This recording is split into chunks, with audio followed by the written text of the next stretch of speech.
Hello बच्चों, तुम्हारा chapter चल रहा था अकाउंटिंग रेशियो, जिसके अंदर हमने सॉल्वेंसी रेशियोज तक कर लिया था। सॉल्वेंसी रेशियो के अंदर टोटल 5 फॉर्मूले हैं। डेब्ट equity ratio, total asset to डेब्ट रेशियो, और बताओ कौन सा था? Proprietary ratio, interest coverage ratio, डेब्ट टू कैपिटल एम्प्लॉयड रेशियो। इसी का मैंने आपको होमवर्क दिया था। अगर किसी के बच्चे को कोई प्रॉब्लम है तो बताओ।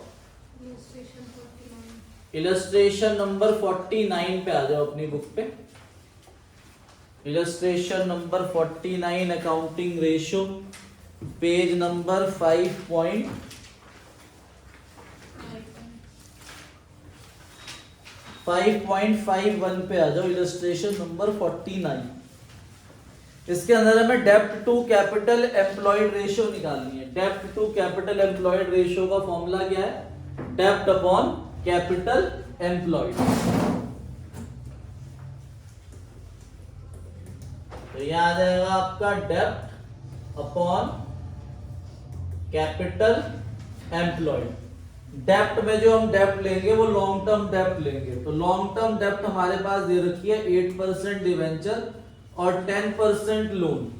तो 3,60,000 प्लस आ जाएगा आपका 10% लोन 1,40,000 अपॉन कैपिटल एम्प्लॉयड। अब कैपिटल एम्प्लॉयड के आपको मैंने दो फॉर्मूले बताए थे। हाँ, provision for employ benefit 1 lakh rupees, ये भी आएगा। सॉरी, ठीक है। और कैपिटल एम्प्लॉयड का फॉर्मूला है share holder fund plus non current liability. या दूसरा फॉर्मूला बताया था मैंने total asset minus current liability. और तीसरा फॉर्मूला बताया था मैंने क्या? Non current asset plus working capital. तो इस क्वेश्चन में हमारे पास शेयर कैपिटल है, सिक्योरिटी प्रीमियम है और पीएल है। तो ये शेयर होल्डर फंड हो गया और नॉन करंट लाइबिलिटी भी है। तो हम share holder fund plus non current liability ले लेंगे। तो शेयर होल्डर फंड आ जाएगा आपका 8,50,000 share capital plus security premium आ जाएगा 80,000 प्लस पीएल का डेबिट बैलेंस है, तो ये लॉस है, तो ये आप माइनस करोगे। पीएल का डेबिट बैलेंस है हमारे पास 30,000 रुपीज। तो ये आपका शेयर होल्डर फंड है। अब प्लस कर दोगे नॉन करंट लाइबिलिटी मतलब लॉन्ग टर्म डेब्ट, ये ऊपर का हिसाब हो जाएगा। 6 लाख रुपीज मेरे पास लॉन्ग टर्म डेब्ट दे रखी है।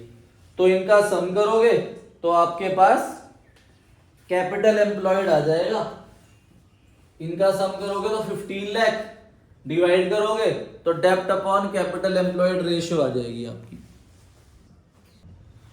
तो अब हम स्टार्ट कर रहे हैं अपनी थर्ड रेशियो, टर्नओवर रेशियो और एक्टिविटी रेशियो।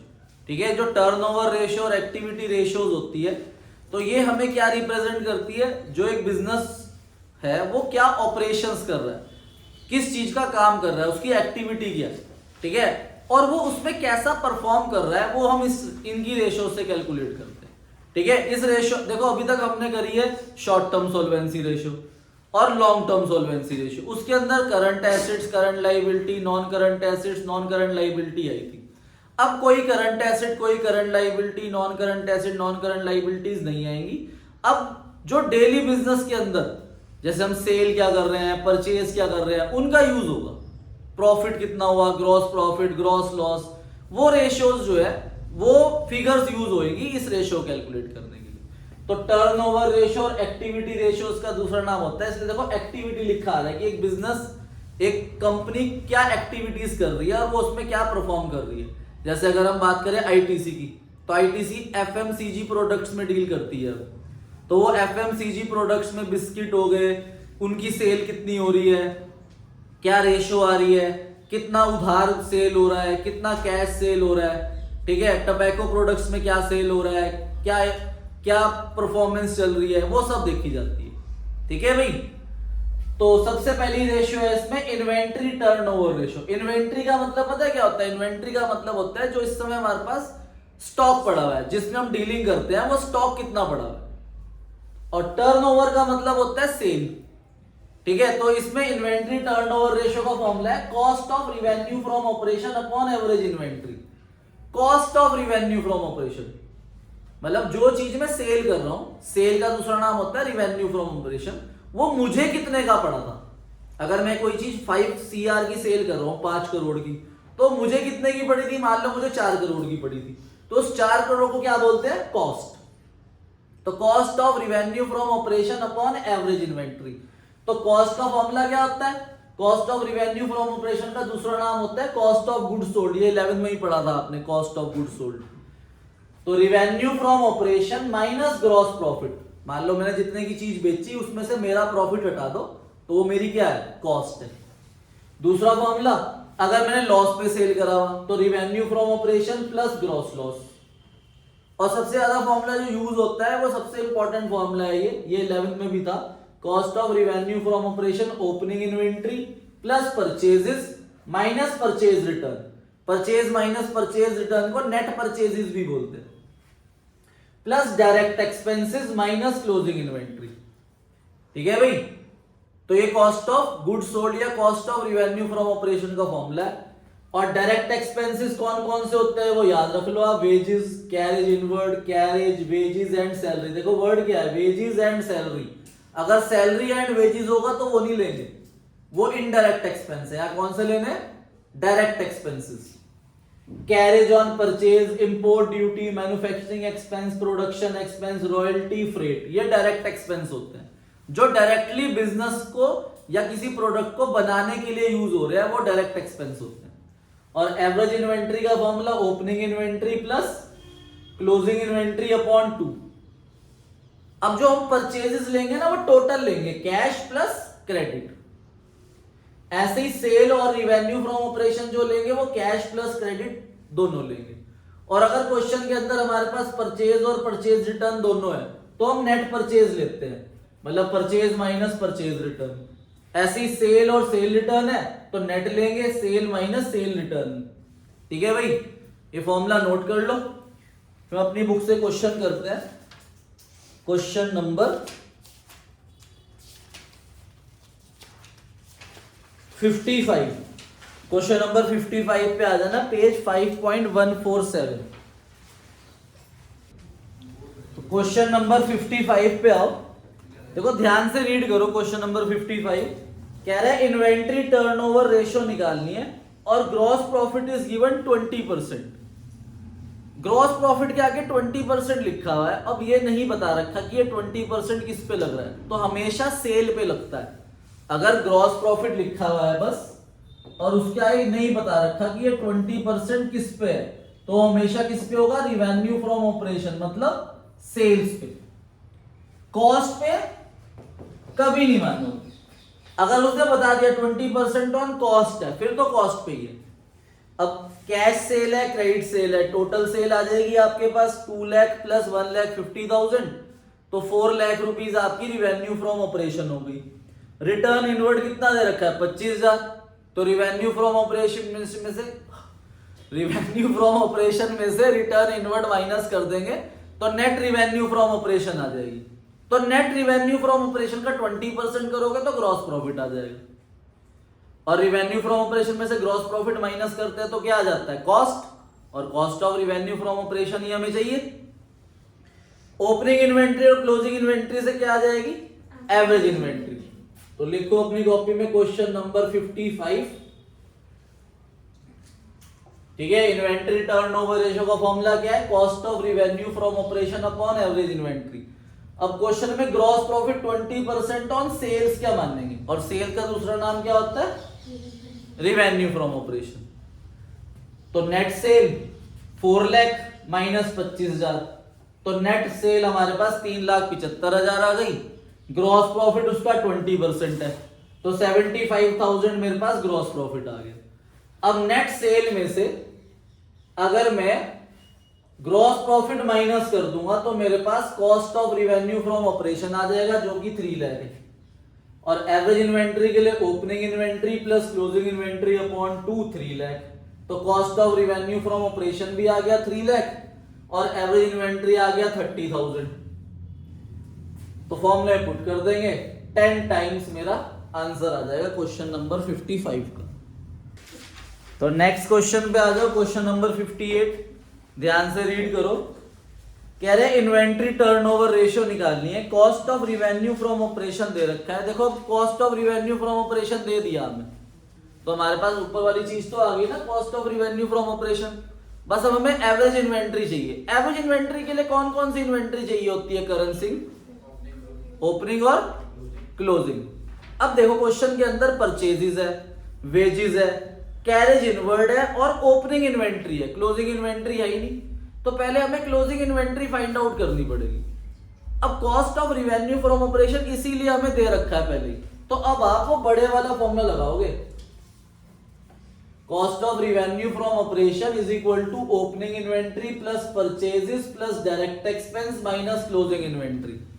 इसलिए उन्होंने हमें cost of revenue from operation दे रखा है 5,60,000, ओपनिंग इन्वेंट्री 75,000, परचेजेस 440 और डायरेक्ट एक्सपेंस उन्होंने हमें दो दिए हुए हैं, एक दिया हुआ है वेजेस और एक कैरेज इनवर्ड। तो डायरेक्ट एक्सपेंस रखा माइनस क्लोजिंग इन्वेंट्री, तो यहां से हमने क्लोजिंग इन्वेंट्री फाइंड आउट कर ली जो कि कितनी है 1 lakh rupees. Opening inventory question के अंदर हमें दी हुई है कितनी 75,000। तब एवरेज निकाल लेंगे, opening plus closing upon 2, average आ गया 87,500। फिर इन्वेंट्री टर्नओवर रेशियो का फॉर्मूला लगा देंगे, cost of revenue from operation upon average inventory. तो इन्वेंट्री टर्नओवर रेशियो 6.4 टाइम्स आ गया आपका। ध्यान से रीड कर लो और नोट कर लो। अब क्वेश्चन नंबर 64 पे आओ। देखो क्वेश्चन नंबर 64 जो है ये काफी बार आया हुआ है आपके एग्जाम में, ठीक है। क्वेश्चन नंबर 64 पे आओ। दो cash revenue from operation 1 lakh दिया हुआ है, credit revenue from operation 5 lakh दिया हुआ है। अब टोटल रिवेन्यू हो गई, ग्रॉस प्रॉफिट भी दे दिया 1,20,000। अगर मैं रिवेन्यू फ्रॉम ऑपरेशन में से ग्रॉस प्रॉफिट हटा दूं तो क्या आ जाएगा? Cost of revenue from operation आ जाएगा। और इन्वेंट्री टर्नओवर रेशियो दी हुई है 4 टाइम्स। अब क्वेश्चन हमसे कह रहा है कि आपको ओपनिंग और क्लोजिंग इन्वेंट्री फाइंड आउट करनी है, तो पहले आप इन्वेंट्री टर्नओवर रेशियो अप्लाई करके एवरेज इन्वेंट्री फाइंड आउट कर लोगे। तो लिखो अपनी कॉपी में, cost of revenue from operation is equal to inventory turnover ratio is equal to cost of revenue from operation upon average inventory. अब देखो revenue from operation 6 lakh है, कैश प्लस क्रेडिट 6 लाख हो गया, ग्रॉस प्रॉफिट माइनस कर दिया 1,20, तो मेरे पास cost of revenue from operation आ गई 4,80,000। फिर इन्वेंट्री टर्नओवर रेशियो का फॉर्मूला अप्लाई करा हमने, cost of revenue from operation upon average inventory. Inventory turnover ratio 4 times दी हुई है, तो मैंने यहां से एवरेज इन्वेंट्री निकाल ली 1,20,000। ठीक है भाई, एवरेज इन्वेंट्री कितनी आ गई 1,20,000। अब एवरेज इन्वेंट्री का फॉर्मूला क्या होता है? Opening inventory plus closing inventory upon 2। ठीक है। अब क्वेश्चन के अंदर केसेस दे रखे हैं अलग अलग। अब केस 1 पढ़ो। केस 1 कह रहा है कि closing inventory was 1 lakh in excess of opening inventory, कि जो क्लोजिंग इन्वेंट्री है ना वो ओपनिंग से 1 लाख रुपीस ज्यादा है। तो अब मुझे एज्यूम करना पड़ेगा, देखो जिस पे इक्वेशन लग रही होती है ना उसे एक्स मानना होता है। तो ये इक्वेशन ओपनिंग इन्वेंट्री पे लग रही है, तो आप केस 1 डाल के ओपनिंग इन्वेंट्री को एक्स मान लोगे, तो क्लोजिंग इन्वेंट्री उससे 1 लाख ज्यादा है, तो एक्स प्लस 1 लाख होगी closing inventory. Opening inventory x, closing inventory 1 lakh excess थी ओपनिंग के, तो क्लोजिंग कितनी होगी 1 lakh plus x. Average inventory का formula opening inventory plus closing inventory upon 2, 1,20,000। इसे सॉल्व करोगे तो x की वैल्यू आ जाएगी, ठीक है। 2 इधर जाके मल्टीप्लाई हो जाएगा 2,40,000। 2,40,000 में से 1 लाख माइनस, तो 1,40,000, तो 70,000 रुपए आ जाएगी आपकी ओपनिंग इन्वेंट्री। ओपनिंग इन्वेंट्री आ गई 70,000, तो क्लोजिंग इन्वेंट्री आ जाएगी 1 लाख ज्यादा 1,70,000। तो क्लोजिंग इन्वेंट्री 1,70,000 हो जाएगी आपकी। अब केस 2 पढ़ो। इसमें देखो केस 2 में क्या लिखा है, closing inventory was 2 times that in the beginning. अब फिर से बिगिनिंग को एक्स मानोगे, तो ओपनिंग इन्वेंट्री एक्स है, तो क्लोजिंग उसके 2 टाइम्स है, तो क्लोजिंग कितनी हो गई 2x। एवरेज इन्वेंट्री यही है 1,20,000, opening inventory x, closing 2x upon 2 इधर जाके मल्टीप्लाई हो जाएगा, तो 3x इज इक्वल टू 2,40,000। तो x की वैल्यू इसमें 80,000 आएगी। तो ओपनिंग इन्वेंट्री अगर 80,000 है तो क्लोजिंग उसके डबल है, 80 का 2 टाइम्स 1,60,000 क्लोजिंग इन्वेंट्री आ जाएगी। अब केस 3 के अंदर देखो एक वर्ड लिखा हुआ है मोर, उन्होंने उसे बोल्ड भी करा हुआ है, तो ध्यान से पढ़ो। कह रहे हैं केस 3 में closing inventory was 2 times more than that in the beginning. देखो केस 2 में और केस 3 में बस ये मोर दैट, ये वर्ड एक्स्ट्रा आया लिखा हुआ। तो अगर वर्ड मोर आ जाएगा ना, चाहे वो 2 टाइम्स हो चाहे वो 3 टाइम्स हो, एक एक्स फालतू हो जाएगा। 2 टाइम्स मोर आ गया तो वो 2x 2 टाइम्स की जगह 3 टाइम्स मानोगे आप। अगर यहां 3 टाइम्स मोर होता तो 3 टाइम्स जगह मैं क्या रखता 4 टाइम्स। 5 टाइम्स मोर होता तो मैं 5 की जगह क्या रखता 6। तो मोर वर्ड अगर आ जाएगा तो वो 2 टाइम्स में 1 टाइम्स एक्स्ट्रा हो जाएगा। तो केस 3 के अंदर ओपनिंग इन्वेंट्री तो वही मानोगे आप x, क्लोजिंग इन्वेंट्री में एक x फालतू हो जाएगा। देखो x प्लस 2x तो कितना हो गया वो 3x। तो ओपनिंग x रखोगे, क्लोजिंग 3x रखोगे अपॉन 2, ये 2 इधर जाके मल्टीप्लाई, तो 4x इज इक्वल टू 2,40,000। तो इसमें x की वैल्यू 60,000 आएगी। तो ओपनिंग इन्वेंट्री 60,000, तो क्लोजिंग इन्वेंट्री 3 से मल्टीप्लाई कर दोगे 1,80,000। ठीक है, तो नोट कर लो इसे। आओ क्वेश्चन नंबर 68 पे। क्वेश्चन नंबर 68 के अंदर रिवेन्यू फ्रॉम ऑपरेशन हमें फाइंड आउट करनी है। देखो अब इन्वेंट्री टर्नओवर रेशियो में cost of revenue from operation होता है और एवरेज इन्वेंट्री होती है। तो पहले हम cost of revenue from operation find out कर लेंगे। हमें ओपनिंग इन्वेंट्री 40 टाइम्स दे रखी है, इन्वेंट्री टर्नओवर रेशियो 6 टाइम्स है, और लास्ट में लिखा हुआ है क्लोजिंग इन्वेंट्री 2 टाइम्स है ओपनिंग के।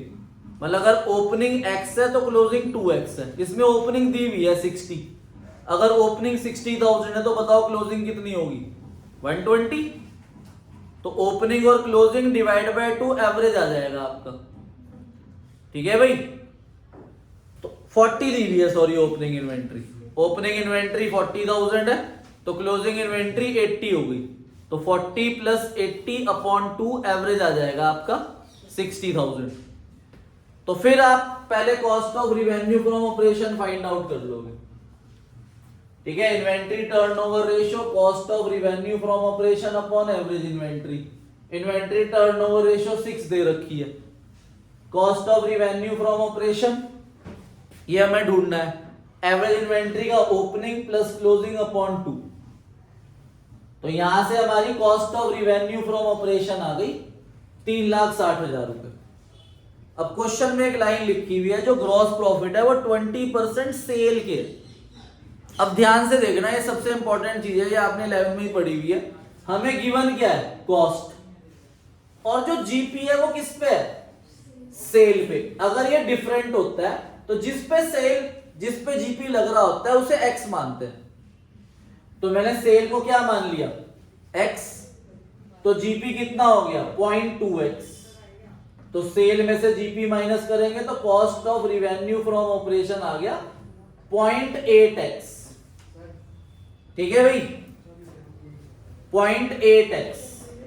तो cost of revenue from operation 3,60,000 0.8 से डिवाइड कर दोगे तो आपकी x की वैल्यू आ जाएगी 4.5 लाख रुपए। तो 4,50,000 रुपीज क्या आ गई हमारे पास रिवेन्यू फ्रॉम ऑपरेशन। तो रिवेन्यू फ्रॉम ऑपरेशन ही ढूंढनी थी हमें। ठीक है, अब देखो हमने क्या निकालना सीखा इन्वेंट्री टर्नओवर रेशियो। अब इसी के साथ एक सबऑर्डिनेट फॉर्मूला होता है, वो एमसीक्यू में भी आ जाता है, average age of inventory. Average age of inventory का बहुत इंपॉर्टेंट रोल है। मान लो एक बिजनेसमैन है, चाहे कोई स्मॉल वेंडर हो चाहे कोई बहुत बड़ी कंपनी हो। ठीक है भाई, एक स्मॉल वेंडर को ही पता होता है कि मेरे पास जो सामान है वो कितने दिन तक चलेगा या कितने घंटे तक चलेगा। ठीक है, तो वो होती है उसकी एवरेज एज ऑफ इन्वेंट्री। कि उसके पास जो सामान पड़ा है वो कितने टाइम तक चलेगा। तो ये हर एक बिजनेसमैन को पता होना चाहिए। जैसे अगर मान लो किसी हम फास्ट फूड की बात ही करें, एक शॉप की, तो उस फास्ट फूड वाले को पता है कि मेरे पास दिन में कितने कस्टमर आएंगे और मेरी कितनी प्लेट सेल होगी, ठीक है भाई। और अगर मुझे प्लेट मेरी सारी सेल हो गई और अभी भी मुझे आगे बिजनेस करना है, तो मैं कितने टाइम पहले उसे ऑर्डर दूं कि वो ऑर्डर भी आ जाए और मैं आइडल भी ना बैठूं, खाली भी ना बैठूं, ठीक है। तो ये सारे बिजनेसमैन को पता होना चाहिए कि हमारा जो लेबर है वो खाली ना बैठे, रोटेशन चलती रहे। मान लो हमारे पास रॉ मटेरियल पड़ा है और वो रॉ मटेरियल से फिनिश गुड बनने में जो है 10 घंटे लगते हैं, और मार्केट से मेरी शॉप तक आने के लिए रॉ मटेरियल को मान लो 4 घंटे लगते हैं, तो मैं कितने घंटे पहले ऑर्डर दे दूं कि वो रॉ मटेरियल भी आ जाए और मेरी लेबर खाली भी ना बैठे। तो वो एवरेज एज ऑफ इन्वेंट्री का फॉर्मूला क्या होता है? वो फॉर्मूला होता है आपका एवरेज एज ऑफ इन्वेंट्री का number of days in a year upon inventory turnover ratio, ठीक है। ये एमसीक्यू में भी बहुत बार आया हुआ है। एवरेज एज ऑफ इन्वेंट्री का number of days in a year upon inventory turnover ratio, या फिर अगर मंथ में निकालना है तो 12, और अगर वीक्स में निकालना है तो 52 वीक्स होते हैं, ठीक है भाई। तो ये एवरेज एज ऑफ इन्वेंट्री का फॉर्मूला आपको याद रखना। अब दूसरा फॉर्मूला है हमारा trade receivable turnover ratio. Trade receivable कौन होते हैं? ट्रेड रिसीवेबल वो पर्संस होते हैं जिन्हें हम उधार पे बेचते हैं, ठीक है। ट्रेड रिसीवेबल कौन होते हैं? जिन्हें हम उधार सेल कर रहे हैं। तो जब उधार सेल कर रहे हैं तो इसके फॉर्मूले में क्रेडिट रिवेन्यू ही आती है, net credit revenue from operation upon average trade receivable. और क्रेडिट कैसे आएगी? टोटल रिवेन्यू में से कैश रिवेन्यू हटा दो तो क्या आ जाएगी? Credit revenue. और नेट का मतलब क्या है कि अगर सेल रिटर्न दे रखी है तो वो भी माइनस होगी। और एवरेज ट्रेड रिसीवेबल का formula opening trade receivable plus closing trade receivable upon 2। अब देखो भी ध्यान रखना, ट्रेड रिसीवेबल के अंदर दो चीजें आती हैं, डेटर्स और बिल रिसीवेबल। तो चाहे वो ओपनिंग के हो चाहे क्लोजिंग के हो, चारों लेंगे पर डिवाइड बाय 2 ही होगा। Opening debtor plus opening BR, closing debtor plus closing BR upon 2, ठीक है भाई। कहीं अपॉन 4 कर दो आप। तो ट्रेड रिसीवेबल टर्नओवर रेशियो, इसके लिए आप अपनी बुक में क्वेश्चन पे आ जाओ। क्वेश्चन नंबर 74, ध्यान से रीड करो क्वेश्चन नंबर 74 को। ट्रेड रिसीवेबल टर्नओवर रेशियो निकालनी है। टोटल रिवेन्यू फ्रॉम ऑपरेशन दे रखी है 480। देखो ये दे रखी है टोटल, हमें टोटल चाहिए या क्रेडिट चाहिए? क्रेडिट चाहिए। तो टोटल रिवेन्यू 480 है और cash revenue 20% credit revenue from operation किया।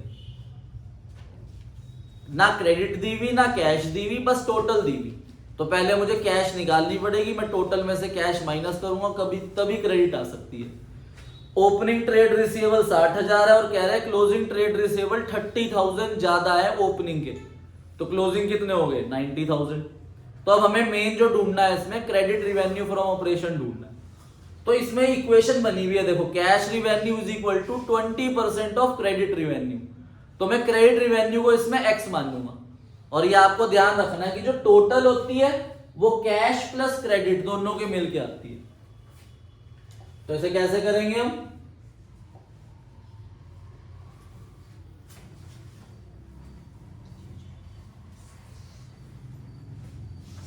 कहां गया क्वेश्चन? अभी तो पढ़ा था।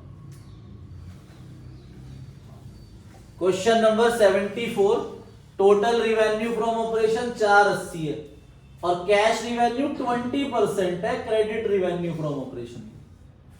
तो क्रेडिट रिवेन्यू फ्रॉम ऑपरेशन को x मान लिया, तो कैश रिवेन्यू 0.2x हो गई। ये हमेशा ध्यान रखना, अगर x मानोगे तो 20% 0.2x होगा, 30% 0.3x होगा। तो क्रेडिट में कैश को ऐड करूंगा तो total revenue from operation 1.2x आ गया। ये 1x होता है, 1 प्लस 0.2 1.2x। अब टोटल रिवेन्यू की जगह रख दो 480, तो 4,80,000 इज इक्वल टू 1.2x। 480 को 1.2 से डिवाइड करा तो x की वैल्यू 4 लाख आ गई, मतलब क्रेडिट रिवेन्यू फ्रॉम ऑपरेशन आ गई 4 लाख। अब ट्रेड रिसीवेबल का फॉर्मूला लगा दो, net credit revenue from operation ये 4 लाख, एवरेज ट्रेड रिसीवेबल के लिए ओपनिंग प्लस क्लोजिंग अपॉन 2, तो 5.33 टाइम्स हो गया आपका ट्रेड रिसीवेबल टर्नओवर रेशियो। इसमें भी फॉर्मूला होता है, एवरेज कलेक्शन पीरियड आता है इसमें, कि कितने टाइम पे जो मैंने उधार बेचा है वो पैसा मुझे मिल जाएगा। तो number of days in a year upon trade receivable turnover ratio, month में निकालना है तो 12 रखेंगे, वीक्स में निकालना है तो 52 रखेंगे। ये आपका अकाउंटिंग रेशियो का होमवर्क है। इलस्ट्रेशन 55, 60, 64, 69, 73, 76, 82 और 83। और एक ही आपका होमवर्क है पार्टनरशिप का, ठीक है, पार्टनरशिप का आपका होमवर्क है, और ये होमवर्क आपको जरूर करना है कल तक। अगर आप ये होमवर्क नहीं करोगे तो बड़ी प्रॉब्लम हो जाएगी। फंडामेंटल ऑफ पार्टनरशिप का question 35, 72, 84, change in profit sharing ratio का क्वेश्चन 10, 23, 24, एडमिशन का 16, 28, 41, 54, 71, और chapter number 6 death of a partner का 20, 31, 35, डिसोल्यूशन का 34 और 10, और वो अकाउंटिंग रेशियो का होमवर्क। ओके बच्चों, बाय बाय, कल मिलते हैं बैच के टाइम पे।